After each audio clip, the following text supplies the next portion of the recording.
Mantente enfocado en Jesús.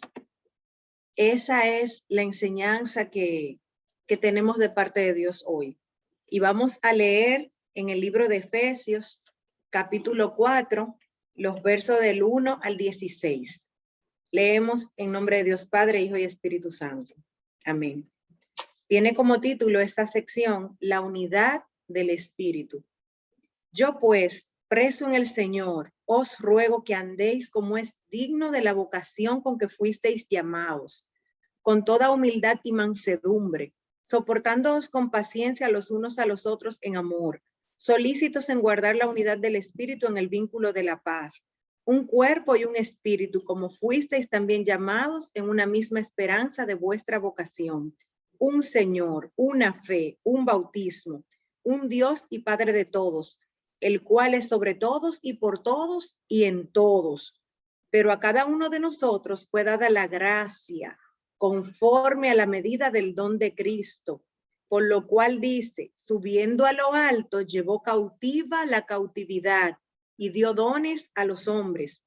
Y eso de que subió, ¿qué es sino que también había descendido primero a las partes más bajas de la tierra? El que descendió es el mismo que también subió por encima de todos los cielos para llenarlo todo.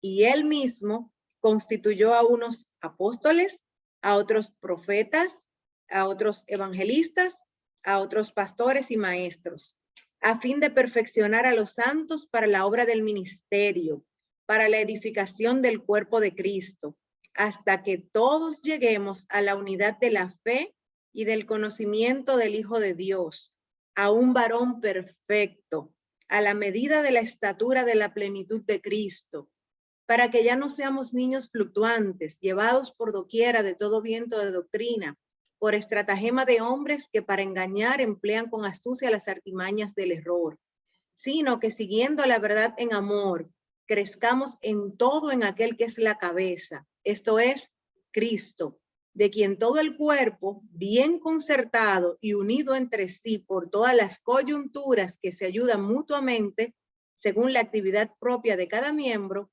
recibe su crecimiento para ir edificándose en amor. Gloria a Dios. Hermanos, esta es una palabra maravillosa, lo que acabamos de leer, donde podemos ver cuál es nuestro llamado, podemos ver también mucho de lo que poco a poco vamos logrando. Aquí podemos entender cómo el apóstol Pablo nos dice de que todos tenemos tareas diferentes. Algunos, como acabamos de leer, pues son maestros, apóstoles, y hay diferente constitución dentro del cuerpo de Cristo. Pero el objetivo es que todos nos edifiquemos, porque el Espíritu es uno, la fe es una, Cristo es uno. Por eso en esta noche, hermanos, queremos hablar de mantenernos enfocados en Jesús. Estamos viviendo tiempos difíciles, peligrosos, y muchas veces puede venir la duda a nuestra mente, a nuestra vida, pero siempre debemos tener pendiente, hermanos, que nosotros estamos en un mundo donde gobierna la maldad, donde hay pecado, hay mucho mal, pero no estamos solos. Nosotros tenemos un consolador, tenemos el Espíritu Santo de Dios que está en nosotros, con nosotros, en medio de nosotros, para guiarnos, para ayudarnos, para consolarnos y para que cada día nosotros podamos crecer hasta llegar a la estatura del varón perfecto que es Cristo Jesús. Nosotros estamos en esta tierra y claro que sí, vemos tantas cosas aberrantes que nos llenan de dolor, de tristeza, pero debemos mantener nuestra fe firme más que nunca, mis hermanos. Es el momento donde nosotros debemos procurar mantenernos totalmente enfocados en Jesús, en lo que dice la palabra, porque vamos a estar escuchando muchas cosas, vamos a ver cosas que realmente van a buscar eliminar de nosotros la fe.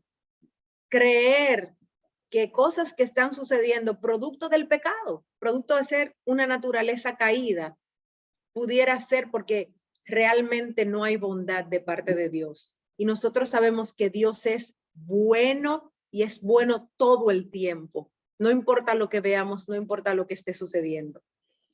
Y mis hermanos, cada uno de nosotros fue diseñado por un Dios maravilloso, por un Dios todopoderoso, y puso en usted y en mí todo lo que necesitamos para cumplir con el propósito para el cual fuimos creados y diseñados.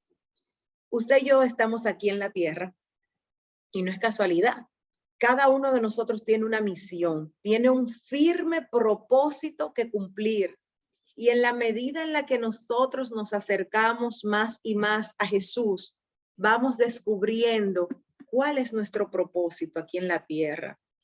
Y cuando vamos haciendo esto, muchas veces queremos seguir patrones, o puede ser que entendamos que no tenemos las competencias necesarias, que no tenemos lo que hace falta.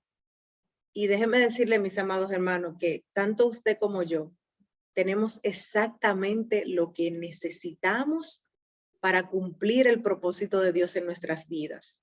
Sea cual sea su misión, sea cual sea mi misión, tenemos lo que Dios diseñó como necesario para llevarla a cabo.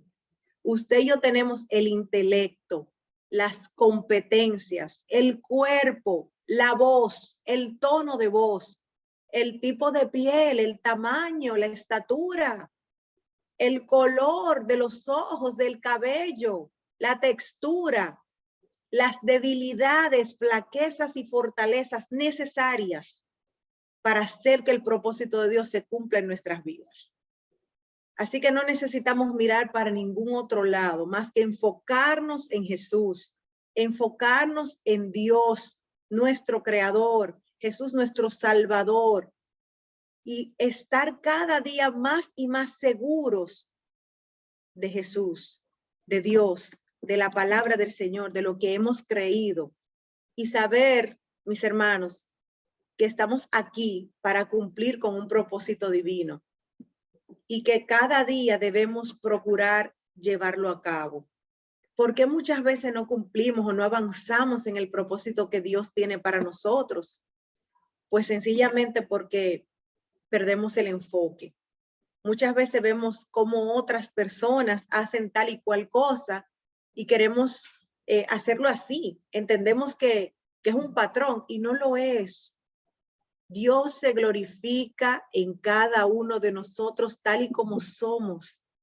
Usted no necesita ser una mala copia de nadie.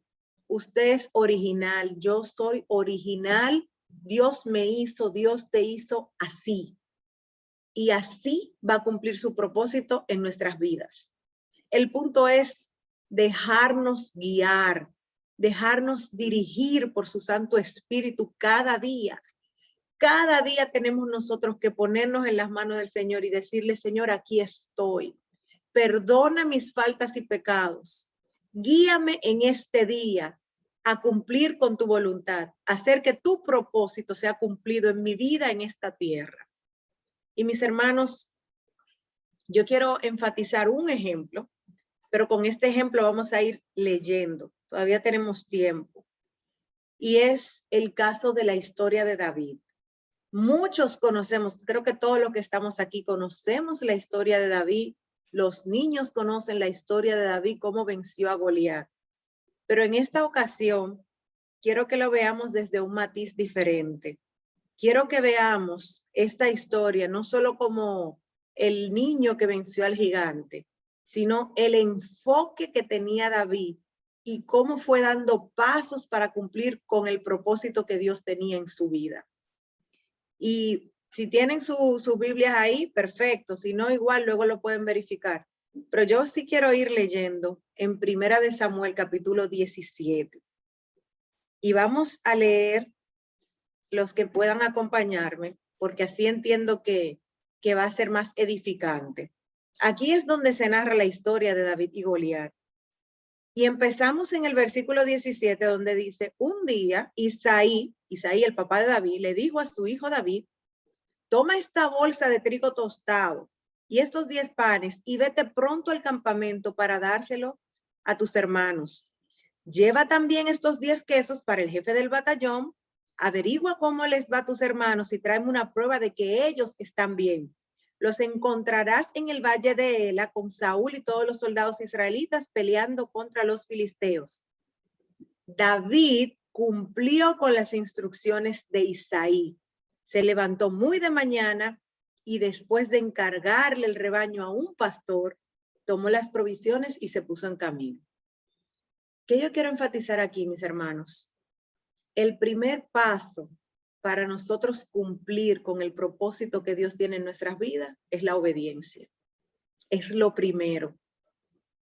Isaí, el papá de David, le hizo un encargo y dice el versículo 20, David cumplió las instrucciones. Entonces, nosotros a veces queremos cosas muy grandes, pero tenemos que empezar obedeciendo por lo básico, tenemos que empezar por lo elemental. Otra característica de una persona que va rumbo al cumplimiento de su propósito, que la vimos también, es la responsabilidad y el compromiso. David era un pastor de ovejas y le encargaron otra tarea, pero él no dejó el rebaño solo y se fue a cumplir con esa otra tarea. Acabamos de leer, por eso quiero ir así, paso a paso leyendo aquí, de que él encargó el rebaño a otro pastor, porque nosotros tenemos compromiso, responsabilidad con lo poco para que Dios entonces pueda darnos cosas mayores. El Señor no nos va a dar más si no le hemos demostrado que somos buenos mayordomos y administradores de lo que nos ha dado. Entonces, mis hermanos, queremos cumplir el propósito de Dios en nuestra vida, vamos a obedecer, vamos a ser comprometidos y responsables. Y seguimos leyendo. Mientras conversaban, Goliat, el gran guerrero filisteo de Gat, salió de entre las filas para repetir su desafío y David lo oyó. Hay algo importante aquí. David llegó justo en ese momento. ¿Por qué David llegó en ese momento? Llegó al campamento en el momento en que los soldados estaban lanzando gritos de guerra. Salían a tomar sus posiciones, sus puestos. David llegó en este momento porque cuando Dios tiene un propósito en nuestras vidas y obedecemos, nunca vamos a llegar ni más temprano ni más tarde. Vamos a llegar en el momento preciso. No hay que desesperarse. Solamente necesitamos mantener el enfoque en nuestro Señor. Hagamos lo que nos corresponde y vivamos tranquilos, vivamos en paz. Y el Señor se va a encargar del resto. Algunos decían, continuamos leyendo, ven a este hombre que sale a desafiar a Israel. A quien lo venza y lo mate, el rey le colmará de riquezas. Además le dará su hija como esposa y su familia quedará exenta de impuestos aquí en Israel. David escuchó eso porque llegó en el momento preciso y preguntó, ¿qué dice que le darán a quien mate a ese filisteo y salve así el honor de Israel? ¿Quién se cree este filisteo pagano que se atreve a desafiar al ejército del Dios viviente? Hermanos, lo que podemos ver aquí es cómo David no tenía un propósito solo ególatra, un propósito para él de vanagloria. Él veía en ese desafío cómo estaban ofendiendo al pueblo de Dios, cómo este incircunciso se atreve a hablar de mi Dios. Pero en el momento en que David estaba diciendo eso, Eliab, el hermano mayor de David, lo oyó hablando y le dice, ¿qué has venido a hacer aquí? ¿Con quién has dejado esas pocas ovejas en el desierto? Yo te conozco, eres un atrevido y malintencionado. Seguro que has venido para ver la batalla. Mis hermanos, y miren, muchas veces nosotros estamos dando exactamente los pasos necesarios para el cumplimiento del propósito de Dios en nuestras vidas. Pero vamos a tener voces que nos van a desalentar, que nos van a desanimar, que van a querer persuadirnos Y esas voces no van a venir de los que están lejos, muchas veces vienen de los que están a nuestro lado, de las personas que amamos y que nos aman y que lo están haciendo no con el fin de dañarnos, sino porque creen que nos están protegiendo. Sin embargo, de manera inconsciente, están tratando de apartarnos del propósito que Dios tiene para nuestras vidas. En ese caso no hay que pelear, simplemente hay que hacer lo que dice aquí que hizo David. Apartándose de su hermano, les preguntó a otros. Hermanos, no hay que pelear, sea firme, conozca cuál es el propósito que Dios tiene con usted. Mantengámonos enfocados en Jesús. David habló con Saúl. Cuando habló con Saúl, el rey, ¿qué le dijo Saúl? Dijo, eres joven, este hombre es un guerrero. Otro más que trató de persuadirlo, pero él estaba enfocado, firme. Y la respuesta que le da Saúl es, pero yo cuido las ovejas, yo las he librado de un oso, de un león. Siempre usted y yo vamos a tener una experiencia previa, algo que el Señor va a utilizar para hacernos más fuerte, para una base firme del propósito que tiene con nosotros. Y mis hermanos, cuando ya vieron que no lo podían convencer, Saúl le dijo, bueno, ven paz, pero ponte mi ropa de guerra. Y David lo intentó, pero aquí viene el meollo del asunto, porque ya casi tenemos que cerrar. Usted tiene su vestidura. Usted no necesita la armadura de nadie más. Con la coraza del Espíritu Santo es más que suficiente. El Señor nos cubre y con su diseño, el diseño que Dios hizo en usted y en mí, es que vamos a obtener grandes victorias. Y mantengámonos firmes en lo que hemos creído y en la victoria que vamos a alcanzar. Porque usted no sabe si manteniendo este enfoque, dando los pasos adecuados, usted va también a guiar hacia la victoria a los que en un momento dado han intentado persuadirle. Pero no lo vea como mal, no vea a nadie como un enemigo. Sepamos que está el enemigo de la justicia luchando, tratando de que cada día nosotros seamos desviados del propósito de Dios, del propósito divino, para poder alcanzar almas para Cristo, para poder lograr grandes victorias en Jesús. Mantengámonos, mis hermanos, caminando en fe, enfocado, y mantengamos nuestra esencia. No necesitamos ser como nadie. Tal y como nosotros somos, el Señor nos va a dar la victoria. No importa cuán débil usted crea que es. La palabra dice, diga el débil, fuerte soy. Así que mis hermanos, que el Señor nos continúe bendiciendo y seamos auténticos, que de esa manera nos enriquecemos todos espiritualmente. Buenas noches.